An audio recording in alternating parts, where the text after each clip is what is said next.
ಮೊನ್ನೆ ಶ್ರೀನಿವಾಸ್ ಪ್ರಸಾದ್ ಸರ್ ಅವ್ರು ನನಗೆ ಭೇಟಿ ಕೊಟ್ಟಾಗ ನಮ್ಮ ಸಚಿವರಾದಂಥ ಮಹದೇವಪ್ಪ ಸರ್ ಅವರು ಹೇಳಿದ್ದಾರೆ, ಅದು ಒಂದು ಸೌಹಾರ್ದಯುತವಾದಂಥ ಭೇಟಿ. ಯಾಕೆಂದ್ರೆ ಶ್ರೀನಿವಾಸ್ ಪ್ರಸಾದ್ ಸರ್ ಅವರು ರಾಜಕೀಯ ಜೀವನದಿಂದ, ಸಕ್ರಿಯ ರಾಜಕೀಯ ಚುನಾವಣೆ ರಾಜಕೀಯದಿಂದ ನಿವೃತ್ತಿ ಪಡಿತಾ ಇದ್ದಾರೆ. ಸೊ ಹಾಗಾಗಿ ನಿವೃತ್ತರಾದ ಮೇಲೆ ಅವರು ಯಾರೇ ನನ್ನ ಮಾರ್ಗದರ್ಶನ ಬಂದು ಕೇಳಿದ್ರು ನಾನು ಅವ್ರಿಗೆ ಮಾರ್ಗದರ್ಶನ ಮಾಡ್ತೀನಿ ಅಂತ ಹೇಳಿದ್ರು. ಹಾಗಾಗಿ ಮಹದೇವಪ್ಪ ಸರ್ ಅವರಾಗ್ಲಿ ಅಥವಾ ತಂದೆಯವರಾಗ್ಲಿ, ವೆಂಕಟೇಶ್ ಅವರಾಗ್ಲಿ, ಶ್ರೀನಿವಾಸ್ ಪ್ರಸಾದ್ ಅವ್ರಿಗೆ ಬಹಳ ವರ್ಷಗಳಿಂದ ಪರಿಚಯ ಇದ್ದಂಥವ್ರು, ಸ್ನೇಹ ಇತ್ತು ಅವ್ರಿಗೆ. ಸೊ ಹಾಗಾಗಿ ಸೌಹಾರ್ದಕ್ಕೆ ಭೇಟಿ ಕೊಟ್ಟು ಅವರು ನಿವೃತ್ತಿ ಪಡ್ಕೊಂಡಿದ್ದರಿಂದ ಮುಂದೆ ಅವರ ಮುಂದಿನ ನಿವೃತ್ತವಾದ ಜೀವನ ಅವ್ರಿಗೆ ಶುಭವಾಗಿರಲಿ ಅಂತ ಹೇಳಿ ಹಾರೈಸೋದಕ್ಕೆ ಅಂತ ಹೇಳಿದ್ರು. ಹಾಗೆ ಅವರು ಕೂಡ ನಮ್ಮ ಅಭ್ಯರ್ಥಿಗಳಿಗೆ ಶುಭವನ್ನು ಕೋರಿದ್ರು. ನಮ್ಮ ತಂದೆಯವರು ಕೂಡ ವಿಸಿಟ್ ಮಾಡ್ತಾರಲ್ಲ ಸರ್ ಮುಂದಿನ ದಿನಗಳಲ್ಲಿ? ನಮ್ಮ ತಂದೆಯವರು ಈಗಾಗಲೇ ಮಾತನಾಡಿದ್ದಾರೆ, ಶ್ರೀನಿವಾಸ್ ಪ್ರಸಾದ್ ಸರ್ ಫೋನಲ್ಲಿ ಮಾತನಾಡಿದ್ದಾರೆ, ಮತ್ತೆ ಅವಕಾಶ ಸಿಕ್ಕಾಗೆ ಭೇಟಿ ಮಾಡ್ತಾರೆ. ಸರ್, ನೀವು ಅಮಿತ್ ಶಾ ವಿರುದ್ಧ ಏನೋ ಮಾತಾಡಿದ್ರೆ ಅಂತ ಹೇಳಿ ಬಿಜೆಪಿ ನಾಯಕರು ನಿಮ್ಮ ವಿರುದ್ಧ ತಿರುಗಿಬಿದ್ದಾರೆ. ಈಗ ಅಮಿತ್ ಶಾ ಅವ್ರಿಗೆ ನಾನು ಕ್ರಿಮಿನಲ್ ಬ್ಯಾಕ್ ಗ್ರೌಂಡ್ ಇದೆ ಅಂತ ಹೇಳಿದ್ದೆ, ಬಟ್ ಅದು ನಾನೇ ಹೇಳಿದ್ದಂತಲ್ಲ, ಹುಟ್ಟಿಸ್ಕೊಂಡು ಹೇಳಿದಂಥದ್ದಲ್ಲ.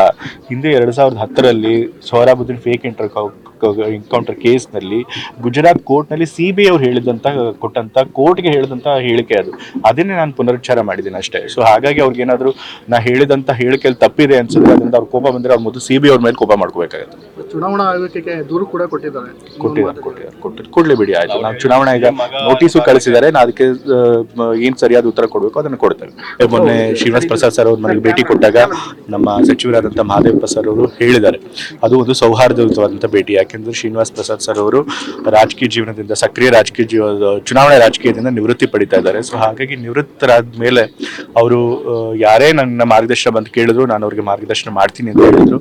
ಹಾಗಾಗಿ ಮಹದೇವಪ್ಪ ಸರ್ ಅವರಾಗ್ಲಿ ಅಥವಾ ತಂದೆಯವರಾಗ್ಲಿ, ವೆಂಕಟೇಶ್ ಅವರಾಗ್ಲಿ, ಶ್ರೀನಿವಾಸ್ ಪ್ರಸಾದ್ ಅವ್ರಿಗೆ ಬಹಳ ವರ್ಷಗಳಿಂದ ಪರಿಚಯ ಇದ್ದಂಥವ್ರು, ಸ್ನೇಹ ಇತ್ತು ಅವ್ರಿಗೆ.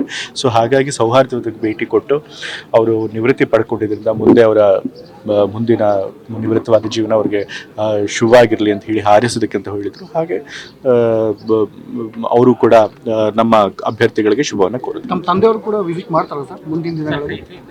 ನಮ್ಮ ತಂದೆಯವರು ಈಗಾಗಲೇ ಮಾತನಾಡಿದ್ದಾರೆ, ಶ್ರೀನಿವಾಸ್ ಪ್ರಸಾದ್ ಸರ್ ಫೋನಲ್ಲಿ ಮಾತನಾಡಿದ್ದಾರೆ, ಮತ್ತೆ ಅವಕಾಶ ಸಿಕ್ಕಾಗೆ ಭೇಟಿ ಮಾಡ್ತಾರೆ. ಸರ್, ನೀವು ಅಮಿತ್ ಶಾ ವಿರುದ್ಧ ಏನೋ ಮಾತಾಡಿದ್ರೆ ಅಂತ ಹೇಳಿ ಬಿಜೆಪಿ ನಾಯಕರು ನಿಮ್ಮ ವಿರುದ್ಧ ತಿರುಗಿಬಿದ್ದಾರೆ.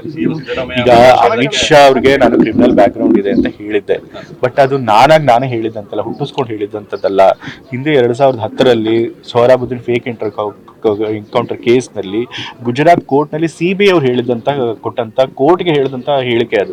ಅದನ್ನೇ ನಾನು ಪುನರುಚ್ಚಾರ ಮಾಡಿದ್ದೀನಿ ಅಷ್ಟೇ. ಸೊ ಹಾಗಾಗಿ ಅವ್ರಿಗೆ ಏನಾದ್ರು ನಾ ಹೇಳಿದಂತ ಹೇಳಿಕೆಯಲ್ಲಿ ತಪ್ಪಿದೆ ಅನ್ಸಿದ್ರೆ, ಅದರಿಂದ ಅವ್ರ ಕೋಪ ಬಂದ್ರೆ ಅವ್ರ ಮೊದಲು CBI ಅವ್ರ ಮೇಲೆ ಕೋಪ ಮಾಡ್ಕೋಬೇಕಾಗುತ್ತೆ. ಚುನಾವಣಾ ಆಯೋಗಕ್ಕೆ ದೂರು ಕೂಡ ಕೊಟ್ಟಿದ್ದಾರೆ. ಕೊಡ್ಲಿ ಬಿಡಿ, ಆಯ್ತು. ನಾವು ಚುನಾವಣಾ ಈಗ ನೋಟಿಸು ಕಳಿಸಿದ್ದಾರೆ, ನಾ ಅದಕ್ಕೆ ಏನ್ ಸರಿಯಾದ ಉತ್ತರ ಕೊಡಬೇಕು ಅದನ್ನು ಕೊಡ್ತೇವೆ.